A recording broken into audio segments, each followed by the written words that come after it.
So what can we expect in 2010? Well, our columnist Matthew Lynn is here with 3 things to watch out for in 2010. I'm sure there are going to be more of them. And one of them isn't Tiger Woods being voting Husband of the Year. I think that was in your piece. Yeah, no, I don't think that's likely, but that would surprise us almost as much as 2008, I think, if it happened. OK, let's go through one of them. Tax cuts. OK. Can you really see the way the deficit positions are that these countries start to cut the fiscal policy? Well, I think if you start, if you look forward a little bit to where we're going to be in the economic debate about 6 months into the new year, I think people are going to start thinking about it, because what they're going to discover, right across Europe is you can't get out of this huge fiscal hole just by cutting public spending, because, it's going to be impossible to do that.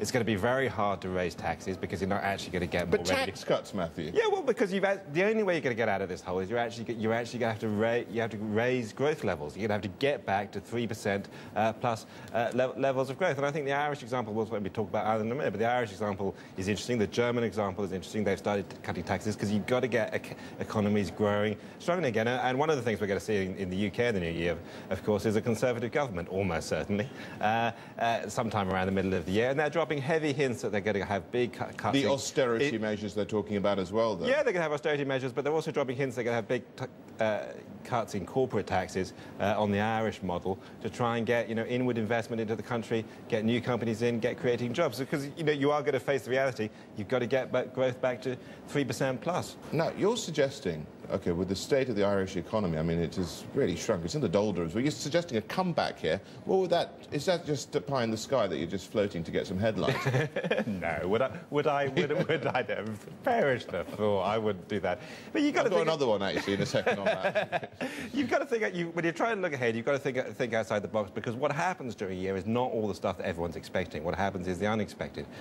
That's always the case. And if you look at the Irish situation, the thing that I think is fascinating about Ireland is that the one major developed economy that's kind of taken a different path to the rest of Europe on the credit crunch. They're not trying to spend their way out of the recession. They're actually trying to purge. They're purging the excesses of the bubble. House prices down 40%, but houses are back to a level people can actually afford them. The banking system, was pretty much totally bust, but has been bailed out by the government. They've had big cuts in public spending. They've taken the pain early. They've had big cuts right across the board. So they're back to a level. If you look at where they're going to be in 12 months' time, they're going to be a country with very low taxes, with a stable budget deficit, without the threat of big taxes on the horizon, and they're still going to have the English language. They're still going to have a very young, well-educated workforce. They're going to have a lot of inward investment. I think they're going to be back sooner than people think. Now, what about the UK? Of course, it is a political year, one which is going to be dominated by this election, which has to be called by June. You're saying the Tories are going to win. Polls at the moment are changing and perhaps not looking like such a certainty as it was a few months ago. No, it's not certainty. It's not in the bag. But I think if you're going to predict anything for the new year, you can probably predict that one. I don't see that much fluctuation. But what does it mean in terms of change? We're talking about austerity, but you're saying that there are going to be tax cuts as well. And I think it's going to be tougher. It's going to be a tougher first 6 months than what people are expecting at the moment. People can forecast a change of government, but what they can't forecast is the extent of the change in economic policy that you're going to see. And one of the things you're almost certainly going to see is that David Cameron and George Osborne, when they come in, like anybody taking over taking charge of a company in trouble, they're going to want to get the pain and the bad news in early. So they're going to get all that austerity, they're going to get all that cutting done in the first 6 months, and they're going to face big opposition.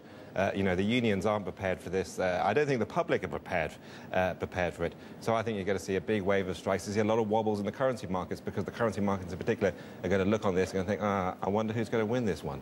Yeah, well, they don't like uncertainty, that's for one thing for sure. Company prediction now. M&A, they're saying, is going to come back next year. And we had Michael O'Leary, Chief Executive of Ryanair, talking about BA and Iberia getting together, describing them as 2 drunks in a bar, and they could prop one another up. You're saying the same thing about the possibility, and it sounds like utter rubbish, BT Group and Vodafone merging here, not least because of competition concerns. Well, there'd be competition concerns, but I think the 2 drunks in a bar, and a lot of drunks in the bar. It's like New Year's Eve at Trafalgar Square. But I think there's a lot of corporate sectors that are in a lot of trouble, and I think you are going to see a big increase in M&A activity, because in an environment where you've got very low growth, it's very tough for companies to grow. It's one of the few ways you can do it. Both telecom operators, you say it's crazy, and trying to think outside the box, but both telecom operators, both British Telecom and Vodafone, got big problems. They got big technological challenges to face, got declining customer bases.